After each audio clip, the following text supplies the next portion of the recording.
মেয়েদেরকে বলতেছি, কোনো অবস্থাতেই কোনো মুসলমান ছেলের সাথে কোনো অবৈধ সম্পর্কে যাবেন না। অমুসলিম হলে তো কোনো কথাই নাই। অমুসলিমের সাথে আপনার কিসের প্রেমের সম্পর্ক? একটা চট দিয়ে দাঁত ফেলে দেওয়া দরকার মেয়ের।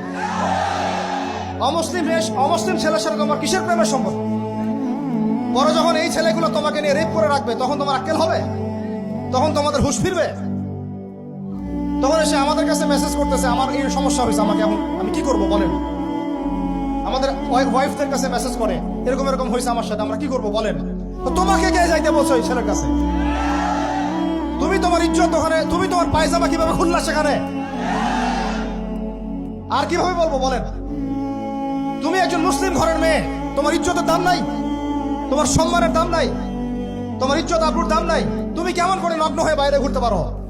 তুমি কেমন করে একটা অমুসলিম ছেলের সাথে প্রেমের সম্পর্ক করতে পারো? কিভাবে তুমি একটা অমুসলিম ছেলের সাথে বেড়ে যেতে পারো? তার সামনে তোমার পায়জামা কেমন করে খুলতে পারো তুমি? আমার ল্যাঙ্গুয়েজ আপনি রাগ করেন না। আমি খুবই ফেড আপ এদের উপরে। একটা মেয়ে একটা মুসলিম ছেলের কাছেই তো যাইতে পারবে না অবৈধভাবে। যাইতে হইলে তোমার শর্ত 3টা: বিয়ে করতে হবে, বালেগ হইতে হবে, সাক্ষী থাকতে হবে, মোহর দিতে হবে, তারপর যাইতে পারবে। মুসলিম তো মুসলিম করতে এখন অমুসলিমদের সাথে প্রেম করা শুরু করছো। আর যখন অমুসলিমদের দ্বারা তোমরা ধর্ষিত হচ্ছ, তোমাদেরকে পাচার করতেছে, তখন বলে এসে আমাদের কাছে চিঠি লেখো যে আমরা এখন কি করব। এদের কি ভাইয়া নাই? বাসায় কি বাবা নাই? বাসায় ভাই নাই? এই চক্র থেকে সাবধান থাকেন। আর আমাদের সমাজে যারা দায়িত্বশীল, রাষ্ট্রের যারা দায়িত্বশীল, যারা উপরের লেভেলে আছেন, এই বিষয়গুলোর উপর কঠিন দৃষ্টি দেওয়ার জন্য আমি রিকোয়েস্ট করব। আমরা কিন্তু কোনো ধর্মের মানুষের সাথে কোনো দ্বন্দ্ব চাই না। চাই আমরা যে 50-60 বছর থেকে একসাথে বসবাস করতেছি, আমরা কি কোনোদিন কারোর সাথে মারামারি করছি? কোনোদিন দেখছেন যে খ্রিস্টান মুসলিম মারামারি হচ্ছে? ইহুদি মুসলিম মারামারি হচ্ছে বাংলাদেশে? হিন্দু মুসলিম মারামারি হচ্ছে বাংলাদেশে? দেখেছেন কখনো? এখন কি নতুন করে শুরু হলো এগুলা? আল্লাহ রাব্বুল আলামিন আমাদের দ্বীনি ভাইদেরকে বুঝদান করেন, বোনদেরকে বুঝদান করেন। কোন অবস্থাতেই মেয়েদেরকে আপনি এভাবে ছেড়ে দিয়েন না বাইরে। কোন অবস্থাতেই একটা মেয়ের হাতে অকালে মোবাইল ফোন তুলে দিয়েন না। কোথায় যাচ্ছে খোঁজ রাখেন, কার সাথে মিশছে খোঁজ রাখেন। একটা বাড়ির সম্মান নষ্ট হয়ে গেলে কখনো ফিরে আসে না। একটা মেয়েকে অপহরণ করেছিল রাজা দাহির, মুসলিম মেয়েকে।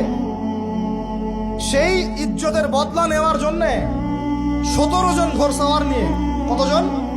মাত্র 17 জন ঘোড়সাওয়ার নিয়ে মোহাম্মদ বিন কাসিম এই সিন্ধুর রাজা দাহিরকে আক্রমণ করে ওই জায়গা পরাজিত করেছিল। একটা মেয়েকে নিয়ে ঘটনা ঘটেছিল। আমাদের বোনের ইজ্জতের এত বড় দাম। একজন নারী, শোনেন, একজন নারী বনু কাইনুকার বাজারে গিয়েছিলেন তার প্রয়োজনে। ইহুদি তার শ্লীলতাহানি করেছে, তার সতর খুলে দিয়েছিল একজন ইহুদি। এটা দেখে একজন মুসলিম ভাই সেখানে থাকতে না পারে ওই ইহুদির গর্দান নামিয়ে দেয়। এই ইস্যুকে কেন্দ্র করে ইহুদিরা মিলে ওই ভাইকে শহীদ করে। তখন ওই বাজারে ওই ভাই ছাড়া আর কেউ ছিল না, একজনই ভাই ছিল। এরপরে এই মামলা আসলো নবীর দরবারে সাল্লাল্লাহু আলাইহি ওয়াসাল্লাম। এটা মদিনার ঘটনা। নবী সাল্লাল্লাহু আলাইহি ওয়াসাল্লাম ওই সাহাবীকে তো দোষারোপ করেনই নাই, ওই সাহাবীকে দোষারোপ করেন নাই, বরং নিজে বর্ম পরে অন্য সাহাবীদেরকে বলেছেন তোমরা বের হও, আমরা বনু কাইনুকা আক্রমণ করবো, ওকে এখান থেকে বের করে দেব। একজন দিনী বোনের ইজ্জতের বদলা নেওয়ার জন্য পুরো বনু কাইনুকার ইহুদিদের সাথে যুদ্ধ হয়েছে। আর আমাদের বোনরা স্বেচ্ছায় ইজ্জত বিলি দিচ্ছ। তোমরা হচ্ছে মাটির তলে চলে যাও, তোমাদের বেঁচে থাকাচ্ছে মাটির তলে চলে যাও। তোমরা নিজেরা স্বেচ্ছায় ইজ্জতের বিসর্জন দিচ্ছ। আমি ইয়াং ছেলেপেলেদেরকে বলছি, ভাই, আমরা আসছি আল্লাহর ইবাদত করতে, এখানে আল্লাহর দিনকে জিন্দা করতে, আল্লাহর দিনকে সমাজে কায়েম করতে। জিনার সাথে আমাদের কি সম্পর্ক থাকতে পারে? পর্নের সাথে আমার আপনার কি সম্পর্ক থাকতে পারে?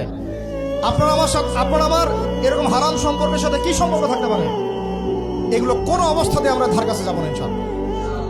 আল্লাহ রাব্বুল আলামিন আমাদের ভাইদেরকে বুঝদান করেন, বোনদেরকে বুঝদান করেন। আমি যা বলেছি আমাকে আমল করার তৌফিক দান করেন, আপনাদের সবাইকে আমল করার তৌফিক দান করেন।